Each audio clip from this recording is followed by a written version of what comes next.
Hello বন্ধুরা, কেমন আছেন সবাই? আশা করি অনেক ভালো আছেন, সুস্থ আছেন। বন্ধুরা, আজ আমি আপনাদের এমন একটি হিডেন ফরেস্টের নাম বলবো যা আপনাদের অবশ্যই ভালো লাগবে এবং আপনার পরবর্তী পিকনিক ডেস্টিনেশন হতে পারে এই ফরেস্টটি।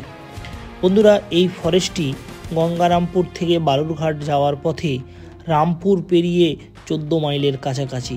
এই ফরেস্টের নাম শিবপুর ফরেস্ট বা গোড়াহাড় ফরেস্ট। এই ফরেস্টটিতে যেতে হলে আপনাকে 14 মাইল পার হয়ে হাতের ডান পাশে যে শ্মশানের রাস্তাটি পড়বে সেই রাস্তা দিয়ে 3-4 কিলোমিটার গেলেই পড়বে। এই ফরেস্টটি খুব সুন্দর এবং এখানে পাখির আনাগোনা যথেষ্ট রয়েছে। এই ফরেস্টে বহু পুরনো গাছ দেখতে পাবেন। যদি কেউ এই ফরেস্টে গিয়ে থাকেন অবশ্যই জানাবেন আপনি কবে গিয়েছিলেন, এবং কেউ যদি আমার এই ভিডিও দেখার পর চান তাহলে জায়গাটি ঘুরে এসে অবশ্যই কমেন্টে জানাবেন কেমন লাগলো। বন্ধুরা, আজকের এই ভিডিওটি এ পর্যন্তই। পরবর্তী নতুন কোনো ভিডিও আসবে নতুন কোনো জায়গায়। ততদিন ভালো থাকবেন, সুস্থ থাকবেন। ধন্যবাদ।